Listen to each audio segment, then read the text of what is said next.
Hi and Assalamualaikum everyone. My name is Salman Farisi bin Hajaha. Together with MEOR ARIF HAIKAL, we've decided to pick attention deficit hyperactive disorder, of commonly known as ADHD, as our topic. So let's take a look at the people in our documentaries. Jessica, a woman in her 30s, is a YouTuber and author that writes and talks about ADHD.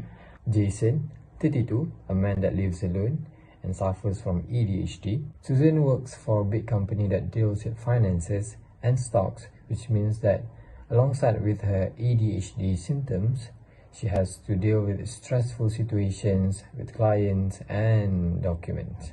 Next, we have Robert, a 9-year-old boy that lives with his parents, that supervises his actions, his behavior, and also his academical performance.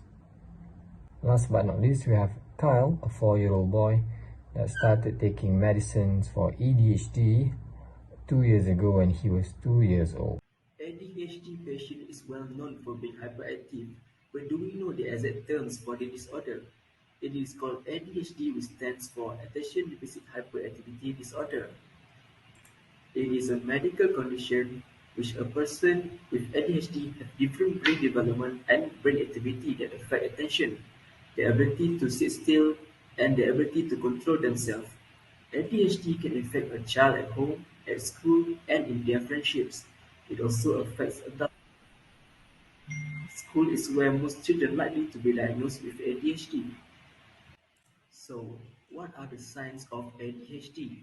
Firstly, inattention. People with ADHD are easily distracted and have trouble on focusing on their attention or staying on their task.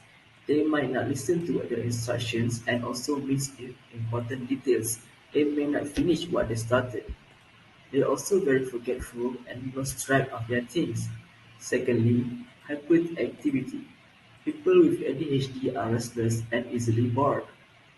They have trouble sitting still and staying quiet when needed. Children with hyperactivity will probably run and jump inside the house when they should not. Without guidance, they might disturb others. Last and but not least is impulsivity. People who are impulsive may act too quickly without thinking about their actions. They may do things without asking for permissions, take things that don't belong to them, and also act in a way that are very risky. Have emotional reactions after being impulsive. It is normal for kids to be inattentive, impulsive, and restless, but this does not confirm that children have ADHD. When this action causes problems for others, such as schools and parents, then it may be a symptom for ADHD. So, you guys might be wondering, what are the causes of ADHD? Let me tell you how ADHD might have happened. It is unclear what causes ADHD that is related to the brain changes.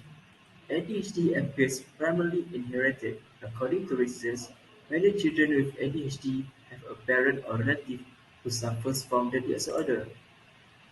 Children who were born prematurely were exposed to the environmental pollutants or whose mother used drugs during pregnancy have a higher risk of getting their child infected. Based on three documentaries, there are a few similarities on the behavior of individuals with ADHD. The first is having difficulty in concentrating.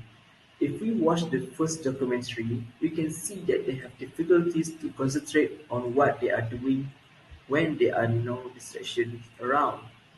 Secondly, they have no idea what the consequences of their actions will be.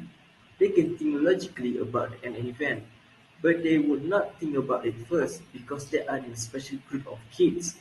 For example, in the first documentary, when Robert almost being hit by a lorry because he was riding a bicycle in high speed, while Samantha climbed a high tree without wearing safety equipment. It is a very dangerous action, but these kids will not think about the consequences firsthand. Lastly, they are very hyperactive. They are always on the move and cannot stay still for long, no matter where they are. It can be seen in the documentary where they are always on the run and even move, jump in their own house. moving on to the differences in the development. For the children, we can't really conclude that they are really different from typical ADHD.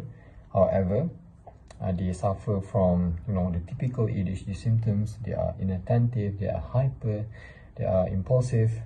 But for the adults, one person stood out the most, which is Jessica. At just the age of 18 months, she can speak with full sentences, and at 3rd grade, she managed to score post-high school marks, which means that her brain development is far greater than any other adults that suffer from ADHD, which means that her left brain manages to develop at such an early age at a very high speed. Next, for support system, for the adults and the children, they perhaps have their parents as their emotion support, and also their spouse, their children, and they also use medicine or Ritalin to curb and slow down the symptoms of ADHD. However, for Jason, instead of taking medication, he decided to take up meditation instead, yoga, and also doing thrilling things such as going go-kart, and also going to Puncak to ride the roller coaster to stimulate his brain, to give dopamine, so that the symptoms are decreased, so that he can function in his daily life. Whenever he has free times, he uses those time to do these activities, which helps him to relax and slow down.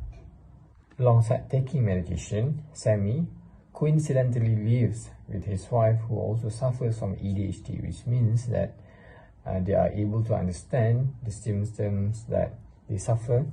They are able to help each other. They are able to plan their lives around the symptoms that they suffer. The daughter also happens to be the source of strength for both of them. Moving on to the challenges that these ADHD sufferers have to face, and also their family and support systems. For the adults, the difference is that maybe they have to self-manage because they do not have their parents anymore. They live alone, they live separately. And meanwhile, for kids, they are still supervised, and they have their parents as their supervisor and as their support system. They can manage their time, see what they do that is wrong and right, so that they can, point out all the obvious things that they have to fix and do. Basically, we move everything off the table so he has nothing to play with, and he sits there with his homework in front of him, a pencil in his hand, and we work together.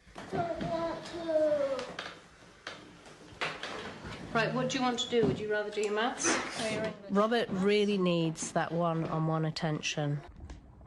Also, many of the adults got diagnosed late in their life, which means that they are conditioned to feel certain things and to do certain things because of the quirks and the traits that they show. They perhaps got shamed or alienated because of their differences. However, for the kids, they are currently having a far greater future ahead of them because they are treated early in their life. They take medication so that they can perform better in school, score higher marks perhaps. Meanwhile, for the adults, unfortunately, they cannot change how they perform back in their early years. So last but not least, we have Sternberg's triarchic theory of intelligence. So for analytical, we have Robert and Susan. Robert, who performs better in tests and exam, showed that he is more on the analyze side of his brain. And this also applies for Susan, who works for finance and stock in her company. Sammy who is a creative director, is on the creative category. This also applies for Jessica because she is an author. She is more prone to writing, making ideas, expressing herself creatively. She also makes videos for her YouTube channel. And last but not least, we have Jason, who's more on the practical side. He likes to do action. He likes to do physical stuff, and he goes go-karting during his free time, which means that he's more on the practical side. However, for Kyle, he's still far too early to show signs of intelligence in all those three categories, so he's not included in the theory. We can relate these individuals with Vygotsky's social and cognitive constructivism theory. For example, the kids with ADHD and their parents. Parents are the children's first teachers that help to build the children about their understanding of the social, emotional, cognitive, and physical world. Secondly, we can see in the documentary that Kyle, which was one of the kids that diagnosed with ADHD, learned to cross the road by himself safely after observing others crossing the road by looking left and right before crossing. Finally, one of the children, which is Robert, learned to control himself during class by not attacking his classmates and friends. He is able to do this by observing and interacting with others in the class. So that is all from us. Thank you and Assalamualaikum.